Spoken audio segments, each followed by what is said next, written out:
Le président de la République est élu pour un mandat renouvelable une seule fois. Ces deux mandats arrivés à échéance, la Constitution dit au président de quitter le pouvoir et de laisser la place à un autre. Pourquoi la majorité des dirigeants africains ne parviennent toujours pas à respecter les textes de la Constitution et promouvoir la démocratie du continent africain? Dans beaucoup de pays africains, le peuple choisit le président de la République pour un mandat d'1 an renouvelable une seule fois. Les présidents arrivent à la fin de leur mandature et au lieu de sortir par la grande porte et remercier le peuple de la confiance qu'il a portée sur lui, certains présidents se retournent contre le peuple, utilisant souvent les forces de l'ordre pour réprimander les manifestations contre la violation de la Constitution. C'est un phénomène auquel est confronté beaucoup de pays africains, la soif de pouvoir des présidents de la République. Le fauteuil présidentiel serait un aimant qui exerce une force sur ces présidents pour les obliger à ne pas aller très loin. Ou c'est la gourmandise non satiable des présidents qui les pousse à agir ainsi. De toute façon, si l'objectif d'un président de la République est de servir uniquement son peuple, il devrait quitter si le peuple n'a plus besoin de ses services. Le peuple avait confiance en toi et t'a élu par la grâce de Dieu. Quitte le pouvoir après tes 2 mandats et laisse le peuple tranquille.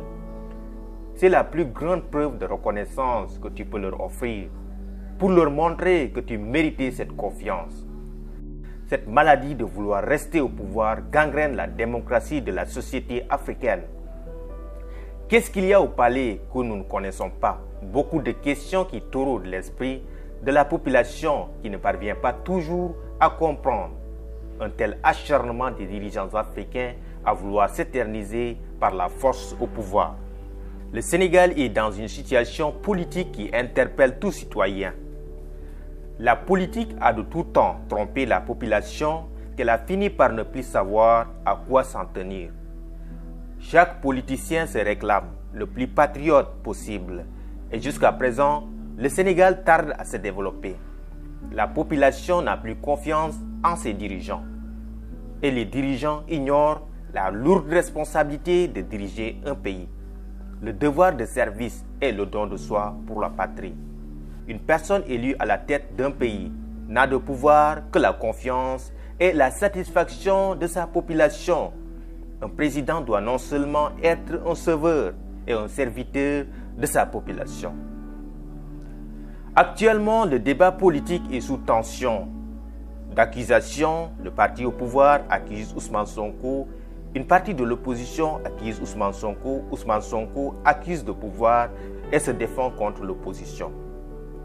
La tactique de Ousmane Sonko est de pointer le doigt sur les insuffisances, les deals, la mauvaise gestion du gouvernement et les attentes de la population.